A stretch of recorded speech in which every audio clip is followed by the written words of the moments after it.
Warning, this is a very long video, but definitely worth the watch. Fentanyl Part 2. I got some new glasses and I am officially one of my favorite emojis now. Heart eyes. I'm just going to leave my glasses on during this video because I had to do an extensive amount of research diving into the darkness that is the world of fentanyl. I should specify illicitly manufactured and distributed fentanyl in the United States, coming from China and Mexico. I did a lot of research because fentanyl is not my drug of choice, so I wanted to learn about it because I wanted to educate my son on it, and that's how I ended up diving into this. Excuse my mannequin, I'm in my office. I noticed a common theme among parents who lost children to fentanyl overdoses, and that theme was there was little to no warning signs. The only warning sign these parents had was discovering their child's lifeless body. These weren't kids that were using drugs on a daily basis. These were kids that made one fatal mistake. And the manufacturers are capitalizing on curious teens, curious youth, and they are going on the social media apps, Instagram, TikTok, Snapchat, online gaming sites. Sorry, I'm not a gamer, so I don't know what you would call that, like online gaming sites, I guess. And they are fulfilling requests for prescription pills. So the kids are seeking something like an Adderall, they may be seeking Oxycontin, Xanax, they may be seeking hydrocodone, whatever it is. Whatever it is, these illegal laboratories have become so sophisticated in Mexico, they are able to produce a counterfeit version of any pill that we have in the United States prescribed in a pharmacy.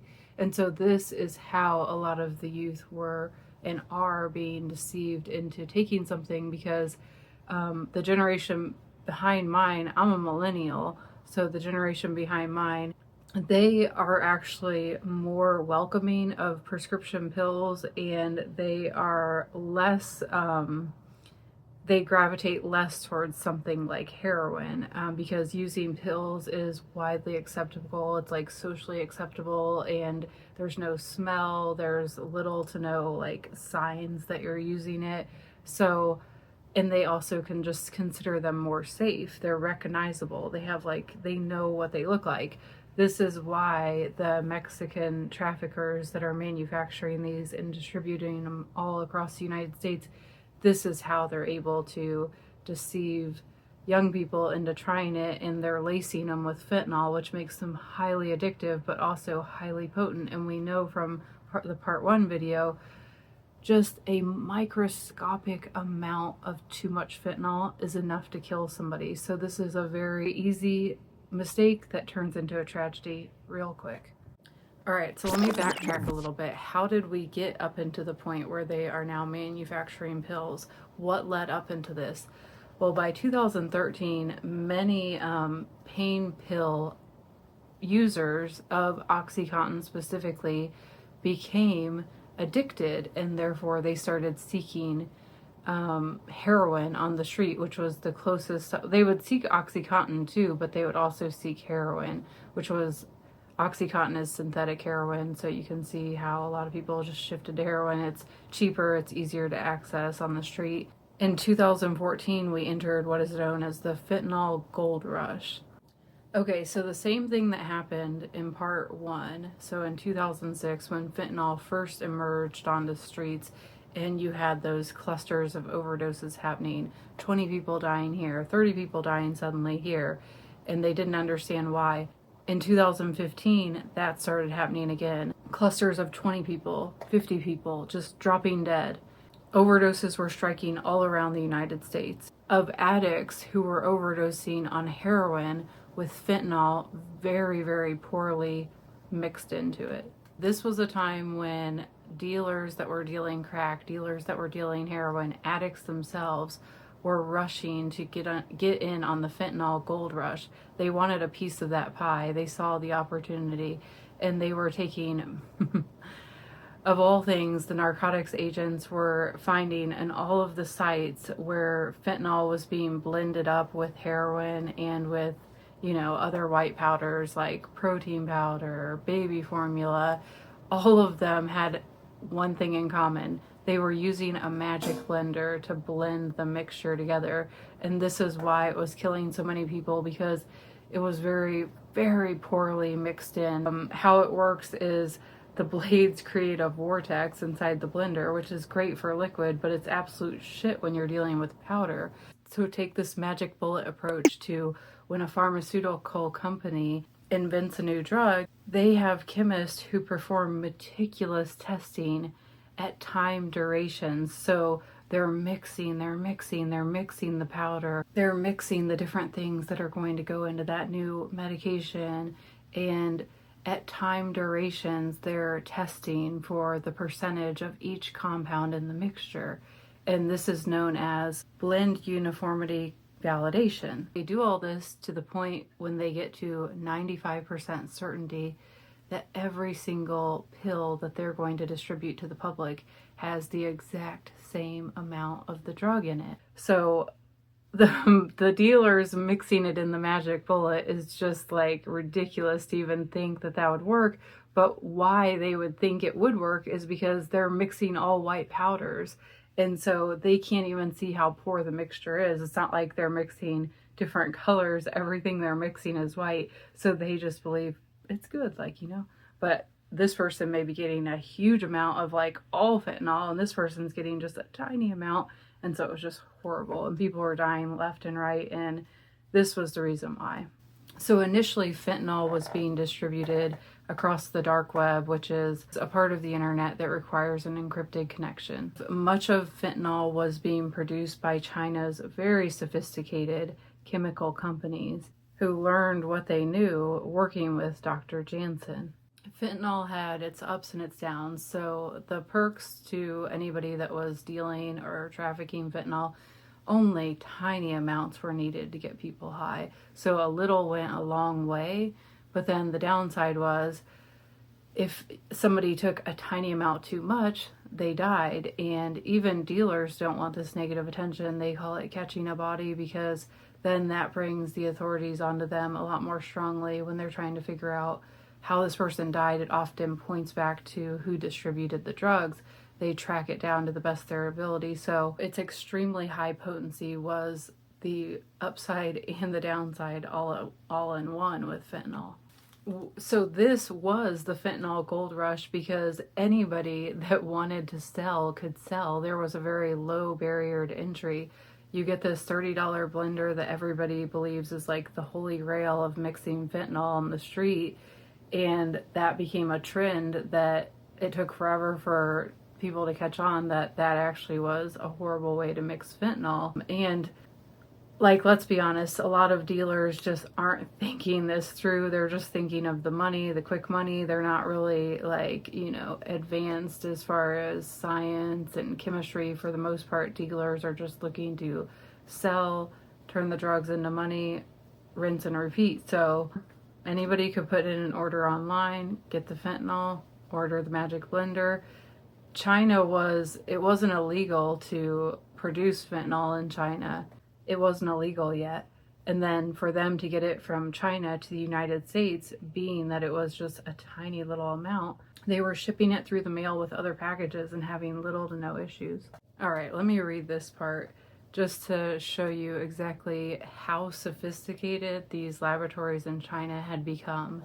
They were able to generate computer models of any chemical molecule complete with its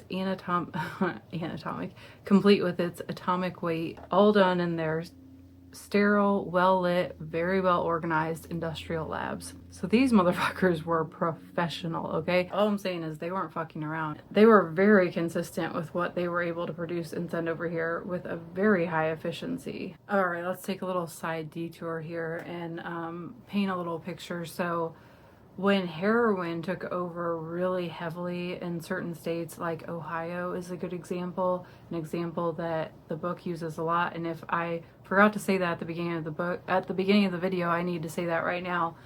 This video is inspired by this book where I gained so much information on fentanyl and all of this stuff. Highly recommend. Very, very informative book. I'm doing my breakdown of the information on this video, but yes.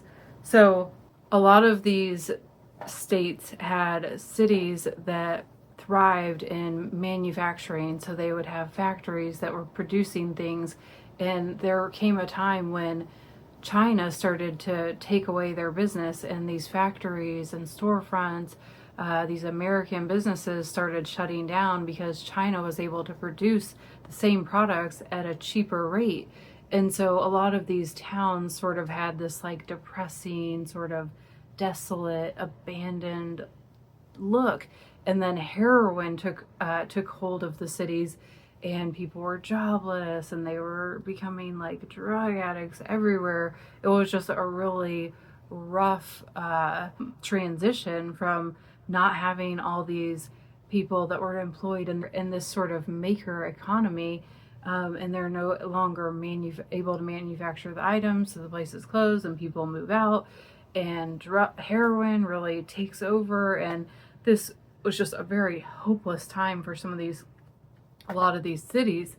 And then in 2014, all of a sudden they're being hit with all these fentanyl overdoses, and it's almost just like feeling really hopeless at this point. And because we're talking about heroin, that leads into the next thing, which is the opioid epidemic spread. I mean, it spread quietly, and as Sam says in the book, insidiously for years before it really came to see the light and being discussed openly. And it was highly criticized, the opioid epidemic, because most of those who were addicted were white, middle class and upper class white people. And this was also, so people were upset that it was garnering so much attention because these people are white. And that is true. But then because they were white, that also had a negative effect, which was it allowed the epidemic to grow so much larger, silently for so many more years, because a lot of these families were, they were shocked, they were embarrassed, they were ashamed, a lot of different reasons. But when they found their loved one overdosed, many of them would not report what really happened. So they would say just died suddenly, and they would report it, died suddenly, or the obituary would read sudden heart attack. And so it was being kept a secret, which wasn't helping, because then people really weren't aware of how much it was growing and really taking over these communities, just ravaging them. So in 2014, Ohio had one of the highest, if not the highest, overdose rate in the entire country. 2,531 people overdosed that year. Fentanyl began to outrank heroin as the deadliest opioid. So to take those numbers even further, Ohio became the first state that was hit with fentanyl deaths, and in 2014, 500 died from fentanyl in the state of Ohio. By 2015, 1,155 people in Ohio died from fentanyl alone. So prior to 2015, authorities treated deaths of drug addicts with indifference, sort of like, well, they got what they had coming to them, and there was no show of empathy or compassion. But in 2015, with the overdoses just skyrocketing as they were, authorities were open to new ideas, and this was a time when families were also starting to come forward. They were finally starting to come forward about these overdoses and be honest about what killed their loved ones. And this ended up being a good thing, because then the addict's death could be treated with dignity, meaning they didn't have to die in vain if they could use their death and all the clues to point to the dealer that they purchased it from and who did that dealer purchase it from, until they get to the top of the supply chain and figure out where all this fentanyl is actually coming from that is just flooding through and killing so many people so suddenly, so unexpectedly. And unfortunately, when it came to these addicts' deaths, a lot of them had the sort of common theme of like, either they overdosed around other addicts, and so then the addicts would strip their bodies of any evidence. So like obviously they would take the drugs, they were addicts, they would take their phone, they would take anything of value or anything that had contact information on it and just leave the body sort of stripped of most clues that detectives could use to get to the source of the drugs. And the other thing would be they would just dump the stripped body in front of the ER.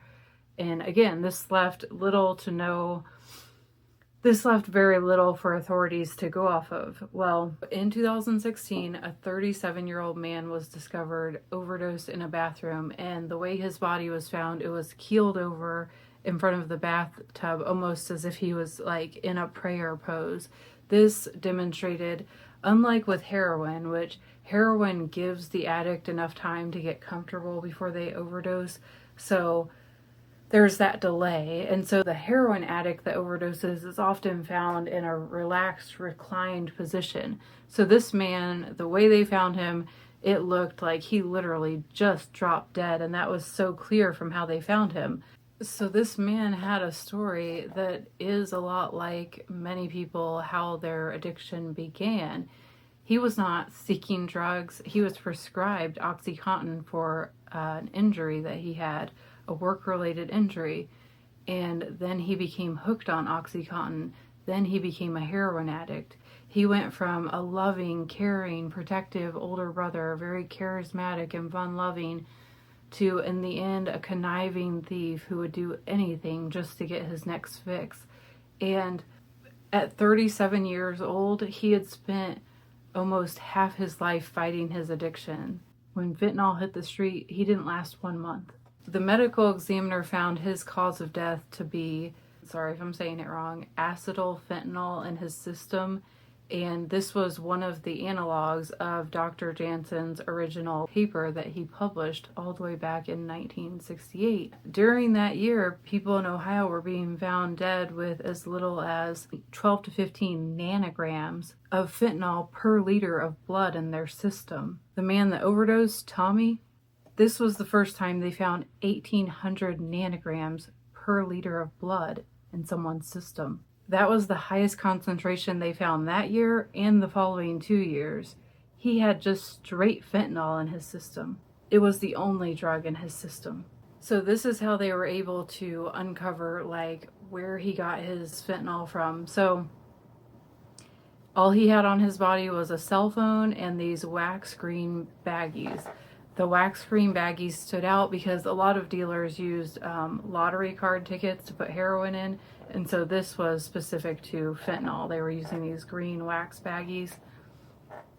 Well, shortly after his death, another overdose was discovered with the same green wax baggies, and so they went in that guy's cell phone, and the first guy's cell phone, they found the like drug text, and they had a number, but they didn't have a name. And so in the second guy's phone, as they were looking to track down that number and who it belonged to and see if they could find a name for it, the next guy overdosed and he had a name attached to the number that he got his shit from. So they were able to go search that dealer's house, and he was actually known as being a longtime crack dealer.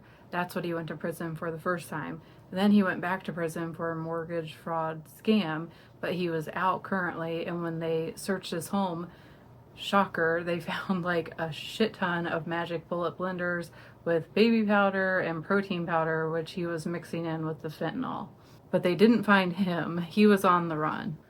But when they searched the dealer's second house, they found his phone that had the 2 addicts that overdosed in his phone as contacts, as saved contacts, and they also found emails that he was doing business with one of the Chinese chemical companies. He was ordering from them and they were shipping it. The contact he had saved from the chemical company was Gordon Jin. That was his sort of street name, I guess, if you will, even though he was like an internet entrepreneur.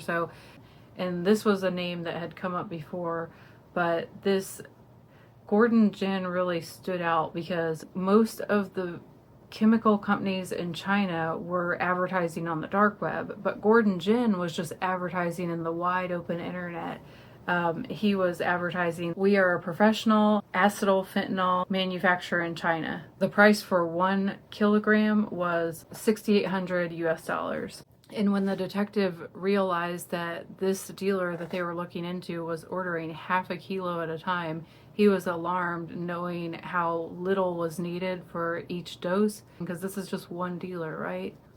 So this particular overdose opened up the detective's eyes to the bigger picture, which was this was a global economy of traffickers. So the detectives decided to place a few orders with Gordon Gin, and sure enough, just like clockwork, a few weeks later their packages arrived as expected, as advertised. It was 99.9% pure. Now the detective did finally track down the dealer, and he was sentenced to 20 years in prison. His girlfriend was an accomplice, and she was sentenced to 8 years in prison. Then the detectives turned the case over to the DEA. So in 2018, U.S. officials went to go meet with China's Ministry of Public Security, which is the principal law enforcement of China. They went to meet about Gordon Gin. They knew he was responsible at this point for many deaths. They had tracked back to him for producing fentanyl and many of its even more powerful analogs and distributing them into the United States. And he was mailing them to 24 countries and at least 35 of the United States. His drugs specifically were responsible for deaths in the cities Akron, Tampa, Sacramento, Minnesota, and Liverpool, England.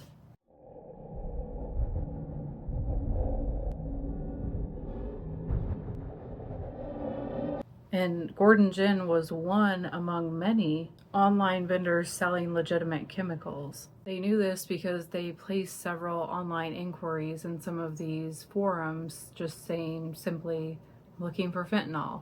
And then they were bombarded with message after message. I can send you this, all these different analogs of fentanyl.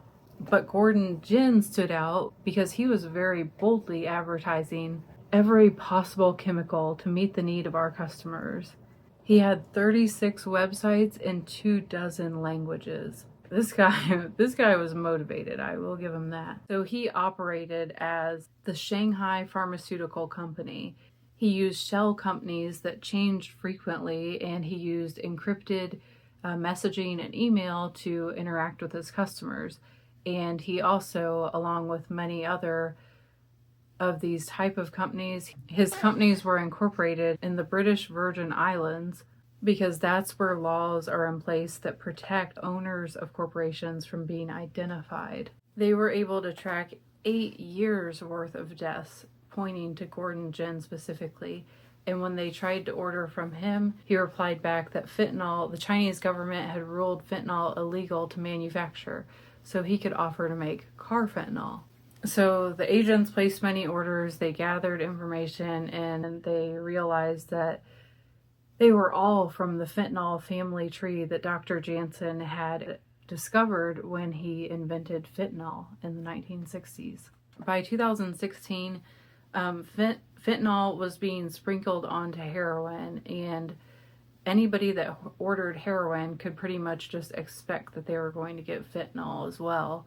And dealers did this because if you were just selling heroin, it wasn't powerful enough to combat the withdrawal of fentanyl.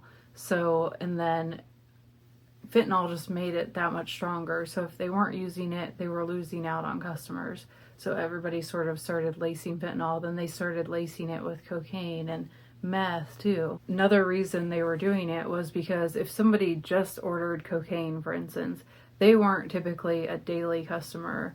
But if they started lacing that cocaine with fentanyl, just like that, that person became a daily customer. It was so addictive, and the high was so powerful, and the people ordering, so the addicts often didn't even know they were addicted to fentanyl. They just thought they were getting cocaine. They just thought it was really good. Or they thought they were getting meth. They just thought it was really good. This stuff's really strong. So they were becoming fentanyl addicts without even realizing it. As a result, between 2012 and 2019, cocaine-related deaths tripled and meth-related deaths went up 6-fold. Of the cocaine-related deaths, fentanyl was responsible for at least 2/3 of those.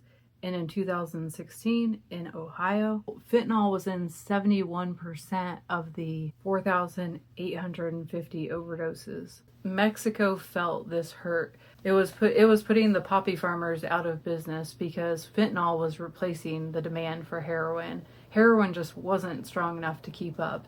And so then Mexico caught a break in this industry because in 2019, China's government ordered that fentanyl could no longer be sold. So the Chinese chemical companies pivoted really quick to just selling the ingredients to Mexican traffickers so that they could produce fentanyl. From then on, Mexico emerged very quickly as the main source for illegally manufactured fentanyl. Initially, Mexican traffickers were selling it just like cocaine by the kilo in powder form.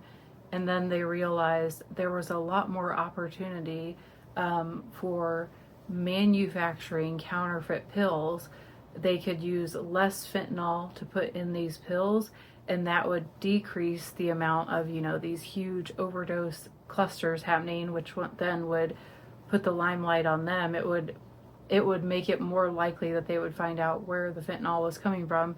And so that's when they shifted to making counterfeit pills and selling pretty much, like I said earlier, any pill that could be prescribed in a pharmacy that was addictive, they could also manufacture that laced with fentanyl so that it would just be so strong and so addictive.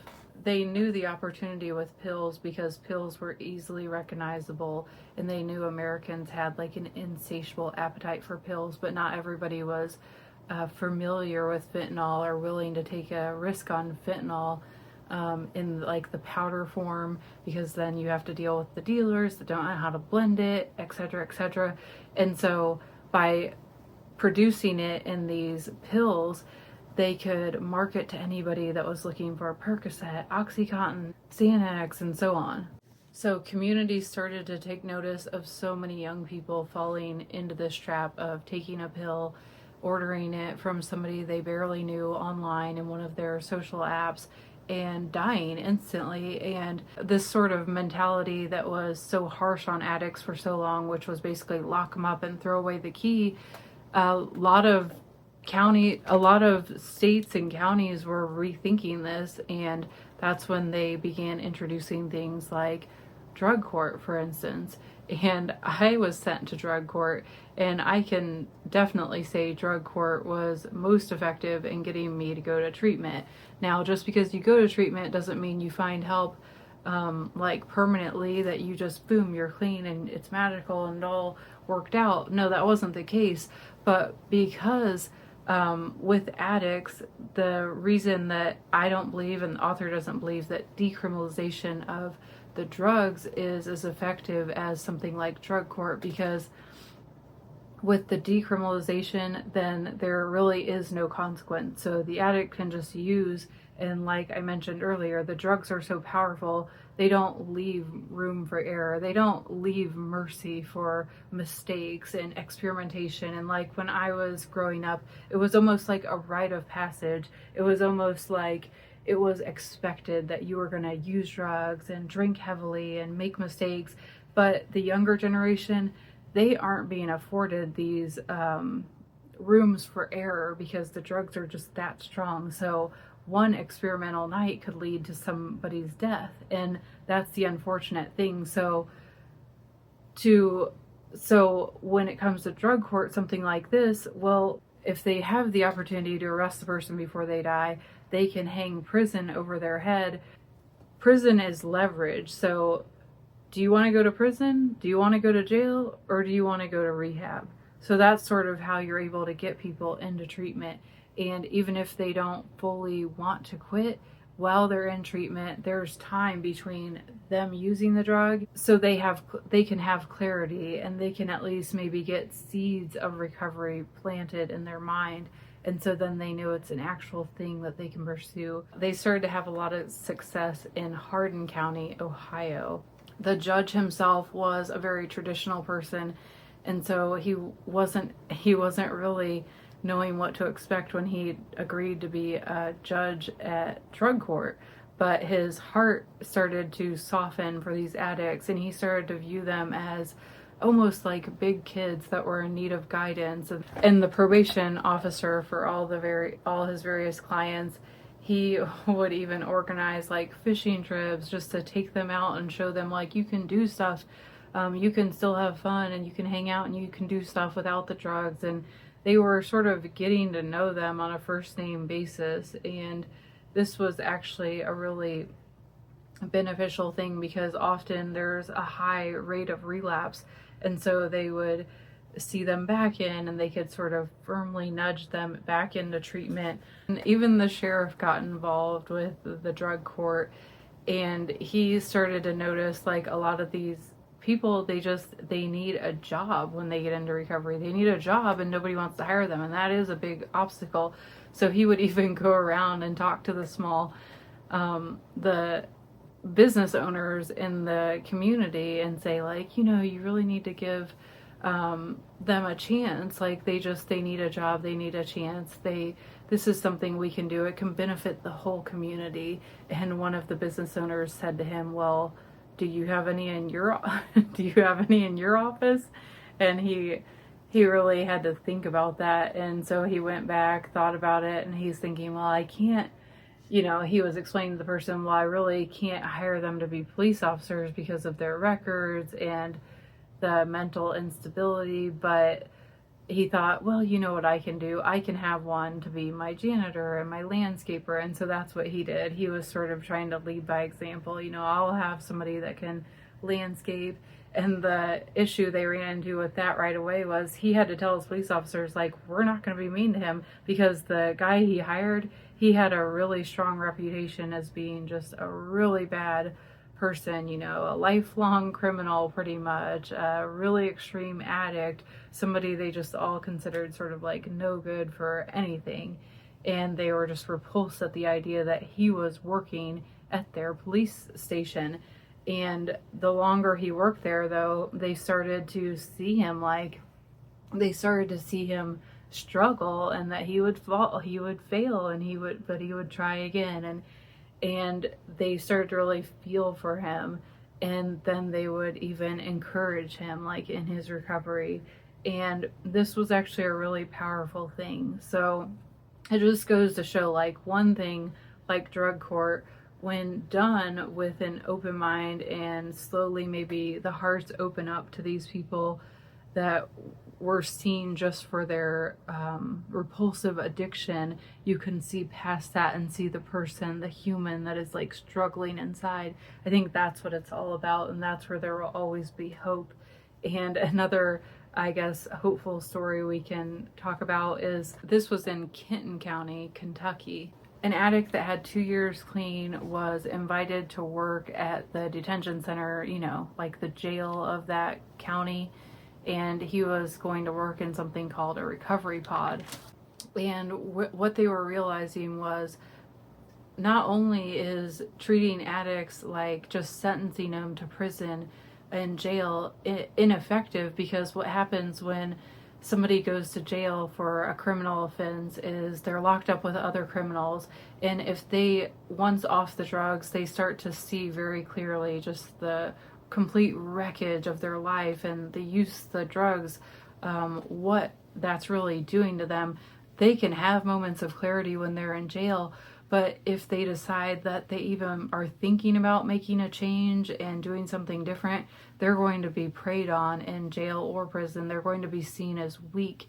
And so this is a flaw in the system, and this is what Will acknowledged, as well as some of the officials, and they came up with what was called a recovery pod. So it was a pod separate within the jail that anybody, he would go, and Will had a reputation as being like a really just like hardcore addict, and he had a reputation on the street. And so when the guys saw him, they saw he was happy, he was helpful, he was in recovery, and they could just see that in him. They could see that hope.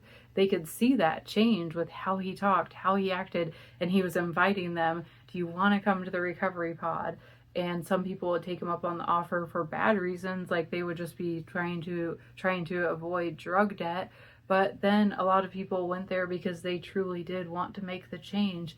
And in the recovery pod, they were strict, so they weren't allowed to just loaf around and watch TV like Judge Judy. They had classes that they went to, and they had the opportunity if they wanted to get their GED, and they had to, I think they had to make their beds every morning, things like this. And so it was just more structured, and it could provide the addict with knowledge about recovery and learning about their addiction, which is a disease. Where the recovery pod also shined was it acknowledged that a lot of addicts don't have a way to pay their fines, and so it built in ways for them to be able to pay their fines. And when they're released from jail, that same guy, Will, that was leading the recovery pod, he was offering to drive them out to like the nearest stop, so that whole, like, there was a 7-mile stretch of just temptation. They could just avoid all that temptation and have the best chance of continuing their recovery. And he would even go take them to like a church or somewhere where donations were, so that when an addict gets clean and is clean for a while, they gain weight, and they often go in without proper clothing. And so say they get arrested in summer and released in winter, and they're like 2-3 sizes bigger now. And so he takes them to get the proper clothing for their current size and the season that they're being released in, which I just thought that was really cool. And so this was a huge shift, and I really truly hope more communities take on this sort of recovery pod approach. The other thing that I did find hopeful was hearing about Casey's Law. And if you haven't heard of that, this was Kentucky's first law to acknowledge drug addiction as a disease. And it was passed because his mom fought for it. So Casey overdosed and he didn't die. And his mom was frantically trying to find him help. And she was being met with the sort of advice that it's well-meaning, but again, now it's sort of out of date in the context of today's drugs, which is, well, he just needs to hit rock bottom. He needs to be ready. Until he's ready, we can't help him. Or even finding a bed for an addict is like a whole thing on its own. I know my mom really struggled with that. Like sometimes I will be ready, or even my brother, I will be ready, and I would just make the phone call like, I'm ready. I want to get into rehab. I want help. I want to change. And then, those thoughts are very fleeting, and it's very hard to get an addict a bed when they want help. It's hard to get them a bed if they don't have proper insurance. And so these are obstacles that I very much faced when I was trying to get clean. Oh, no bed available. Oh, well, I guess I'm meant to get high then. And so going back with Casey, his mom was unable to find him help, and then he got arrested for having drugs on him, but it was just a minuscule amount, and she pleaded for them to just leave him in jail. Leave him in jail because he's safest there. They released him, and they said we'll release him, but he can come back to court. He overdosed and died before his court date even arrived. And that's the sad reality of so many people. So Casey's Law was passed, and what Casey's Law allows is it allows for a friend or family member of an addict to petition a court to send them to rehab. And if they leave the rehab, they go to jail, but while avoiding a criminal record. The only requirement is they have to prove that the addict is a danger to themselves or a danger to someone else. And this is done out of love. It sounds really harsh, but it's done in the context of knowing that everything in that addict's brain is going to seek dope over their own well-being and their own safety. That is how addictive the drugs are. That is how powerful they are. And everything in that addict's brain is becoming the inverse of their true self. And so this is kind of a tough love approach to get them into treatment, so there can be a break between them using and them getting out of the treatment, so there can be time for recovery to be introduced and maybe considered, maybe even accepted. And so it's a better chance than just letting them sort of, or the thought now is if you're just telling somebody, oh, well, you need to wait until they're ready. The thought now is that that's not empathy at all. That's sort of like having an attitude of, I don't care, you know, because they most likely will die before they feel it's their time to get sober. And so, yes, there is a lot about fentanyl that is sad and it's tragic, and it can feel overwhelming knowing how much drugs are coming from Mexico into the United States. But we also, I think, need to acknowledge that we have a part in this too. So we have the insatiable appetite for drugs. They couldn't sell it to us if we didn't keep ordering it. And also, the United States, are one of the primary suppliers to the Mexican cartels, of the Mexican cartels' firearms. So if the United States and the Mexican government don't work together, I think these problems will continue, and we are all paying the price. And you may be thinking, well, I don't know anybody that's affected by that, so I don't care. Well, I want to leave you with a quote from Sam, the author of the book. "We are strongest in community, as weak as our most vulnerable, and the least of us lies within us all."